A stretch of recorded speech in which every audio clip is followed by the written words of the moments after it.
नमस्कार, मैं हूं संजय शुभांकर और आप हैं स्टोरी प्लैनेट पर किस्सों और कहानियों के साथ।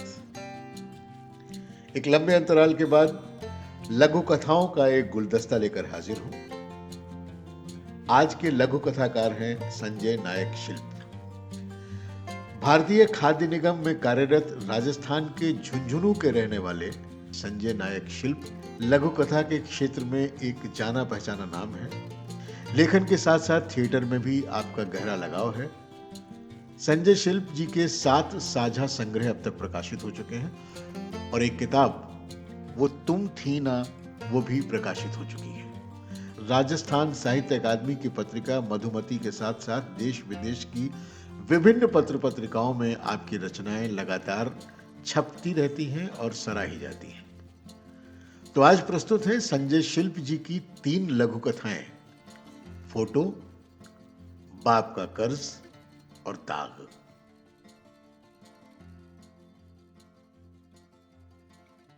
तो प्रस्तुत है पहली लघु कथा, फोटो।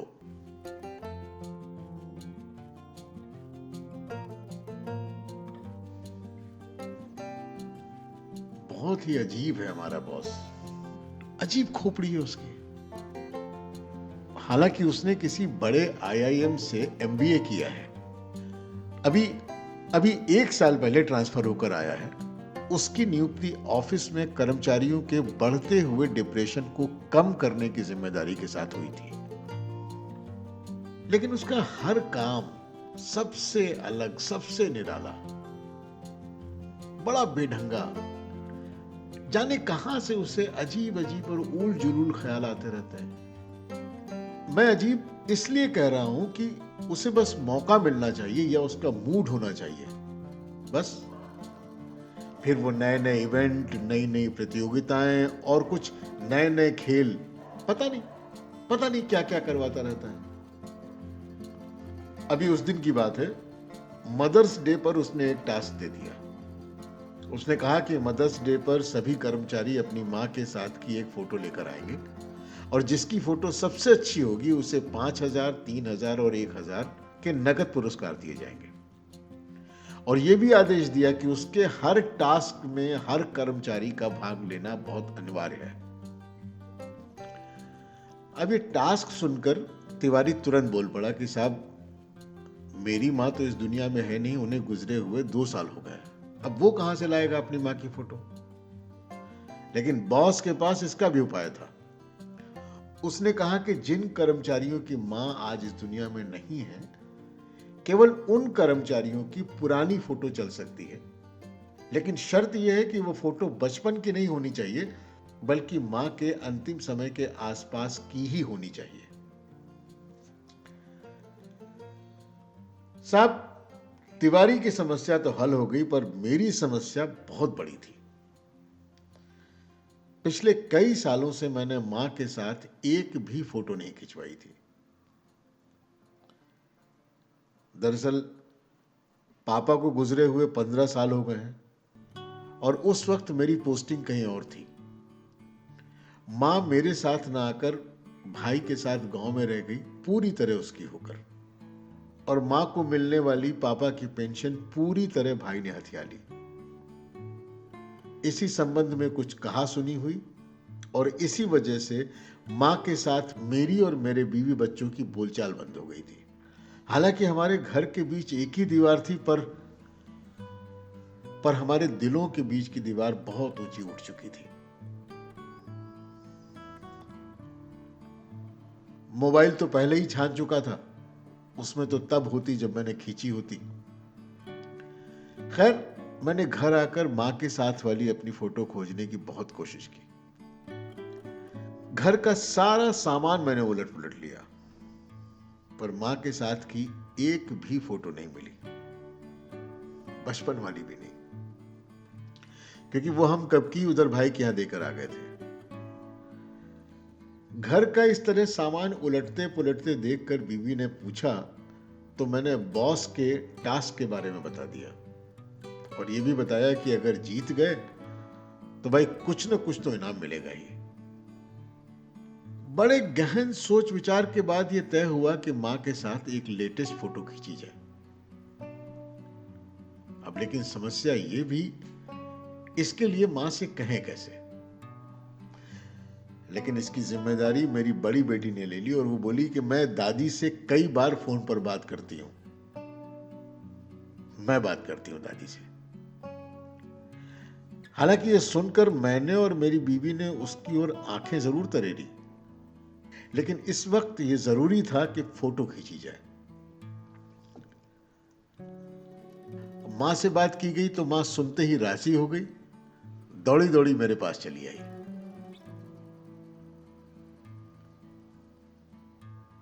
हमने मां के साथ बहुत सी फोटो क्लिक की।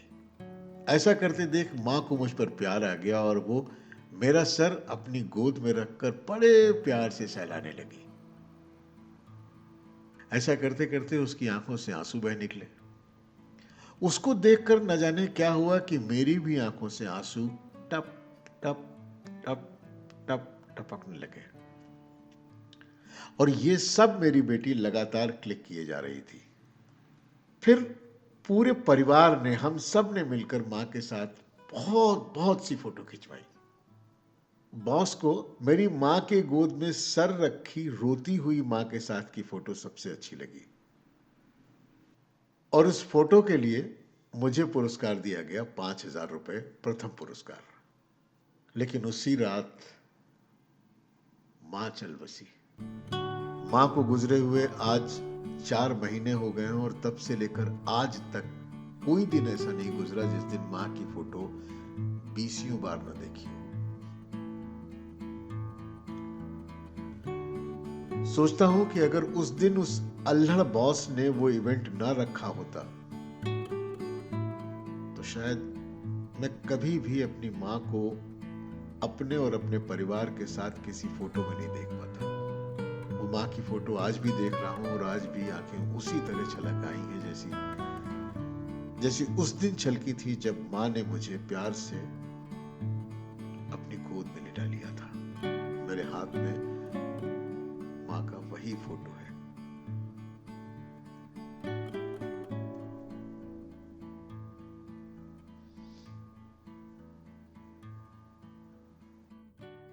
ये थी लघु कथा फोटो।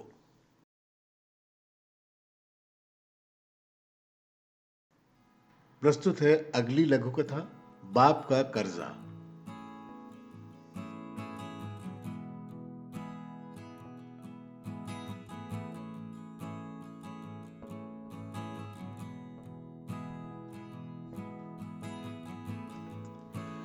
बड़े साहब के कमरे में घुसते ही उसने कहा, नमस्ते साहब। तो साहब ने फाइल से नजरें उठाते हुए कहा, जी नमस्ते, कहिए। आप वही है ना जो 2 दिन से मुझसे मिलने के लिए चक्कर लगा रहे हैं? जी साहब। कहिए।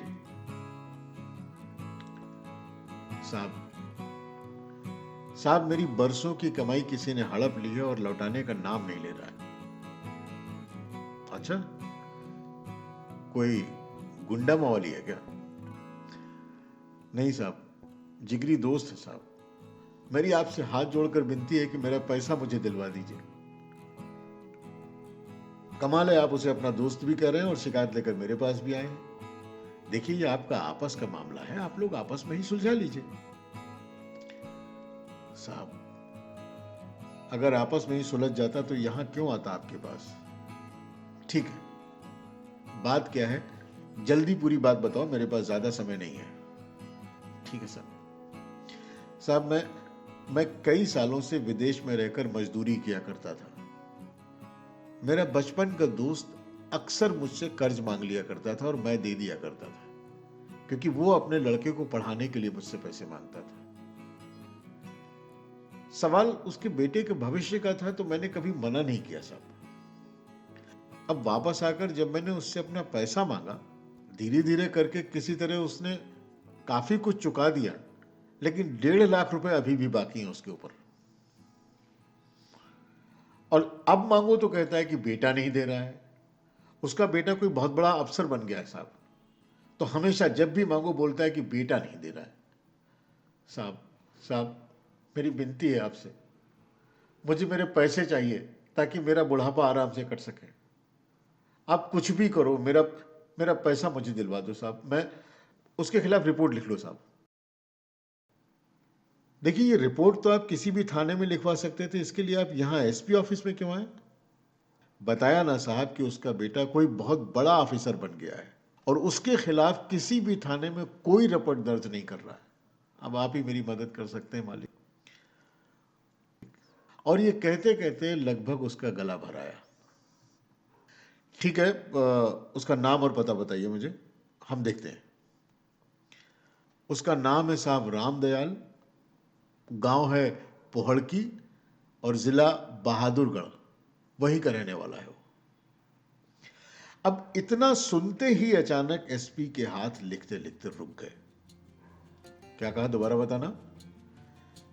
जी, उसका नाम रामदयाल, गांव पोहड़की और जिला बहादुरगढ़। नाम पता दोहराते हुए एसपी ने मन ही मन कहा कि ये तो मेरे पिता का नाम है।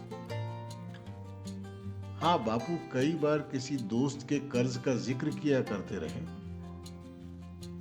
पर मुझे लगा कि शायद झूठ बोलकर वो मुझसे पैसा ऐंठना चाहते हैं। एसपी को सोचते हुए देखकर वो बोल पड़ा कि क्या हुआ साहब, आप भी डर गए उसके बेटे से? नहीं नहीं, ऐसा कुछ भी नहीं है, तुम्हें तुम्हारा पैसा दिलवा दिया जाएगा। बहुत बहुत धन्यवाद साहब। और साहब हाँ, ज्यादा वो चू चपड़ करे ना तो उस रामदयाल को दीजिएगा दो धर के, चुट्टा कहीं का। एसपी धाड़ दिया, बकवास बंद। कहा ना कि आपका पैसा मिल जाएगा शाम तक, अब जाइए यहां से। दूसरे दिन रामदयाल ने उस आदमी के पैसे लौटा दिए। पैसे देकर जब रामदयाल जाने लगा तो उस आदमी ने उसे रोका और बोला कि मुझे माफ कर देना भाई, यही तरीका था तेरे बेटे से पैसे निकलवाने का। और उसने रामदयाल की तरफ 50,000 रुपए बढ़ा दिए। सुन, मेरे तो 1 ही लाख रुपए थे, ये 50,000 तू रख ले, इन पर तेरा ही हक है। जिंदगी भर पिसता रहा है उसे अफसर बनाने के लिए, और वो। इतना सुनते ही रामदयाल की आंखें भर आईं और दोनों बचपन के दोस्त एक दूसरे से गले लग गए।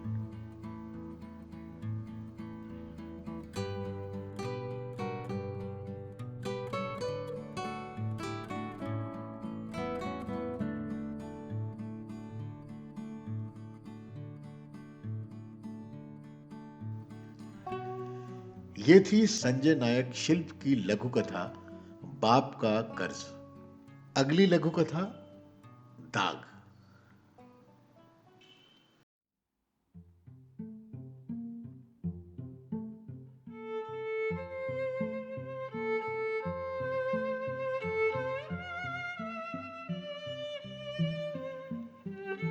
आज उसकी मां इस दुनिया को छोड़कर चली गई। सभी भाई बहन मां के जाने से रो रहे थे, कलप रहे थे, मगर उसके चेहरे पर कोई भाव नहीं थे, और थे भी तो वो दिखाना नहीं चाहती थी।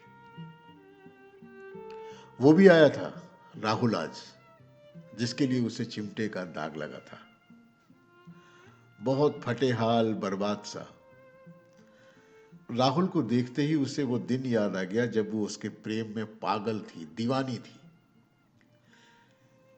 जिस दिन उसके लिए रिश्ता आया था, उसने मां से रसोई में जाकर 2 टूक कह दिया था कि मां, मुझे राहुल अच्छा लगता है और मैं उसी से शादी करूंगी, इस जोकर से नहीं। जब मां ने उसे समझाने की कोशिश की तो वो भड़क गई और बोली कि आप और पापा यूं जिद करके किसी भी अरे गरे नत्थु खैरे से मेरी शादी करवा दोगे और मैं कर लूंगी। अम्मा कोशिश भी मत करियो, हाँ कोशिश भी मत करना, वरना आग लगा लूंगी केरोसिन डालकर। ये सुनकर मां आग बबूला हो गई। केरोसिन डालेगी, जलकर मरेगी। जलने का दर्द क्या होता है मालूम है तुझे? रुक, अभी बताती हूं। और इतना कहते ही मां ने गर्म चिमटा उठाकर उसके हाथ पर लगा दिया। वो दर्द से एकदम से करा उठी और देखते ही देखते उसके हाथ पर एक बड़ा सा फफोला उभर आया। दर्द और अपमान ने उसे मां के प्रति नफरत से भर दिया था।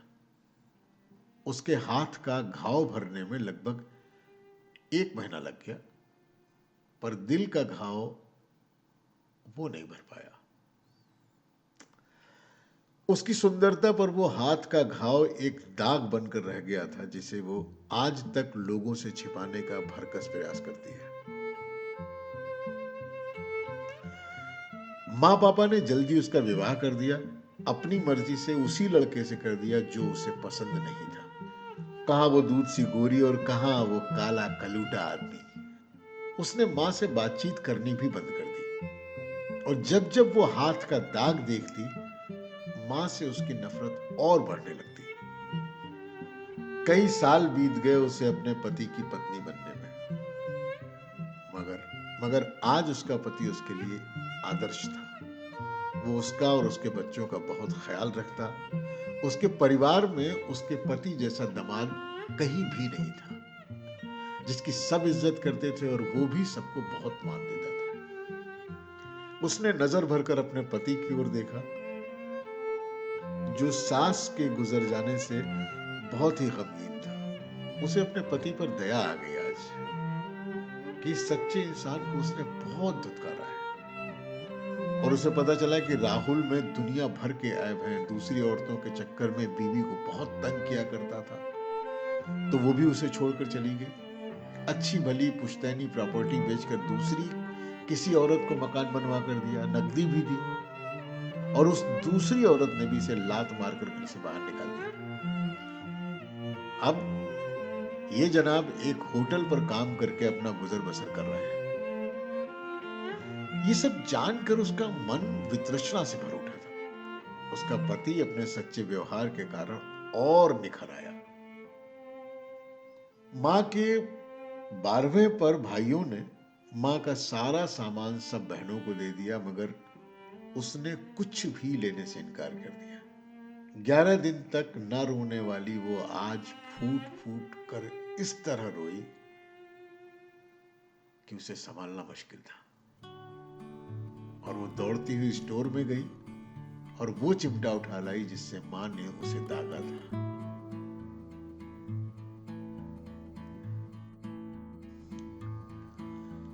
ये थी लघु कथाएं संजय नायक शिल्प जी की। अगली बार कुछ नया लेकर हाजिर होऊंगा। तब तक सुनते रहिए, सुनाते रहिए, हंसते रहिए, हंसाते रहिए। अपनों का ख्याल रखिए और अपना ख्याल रखिए।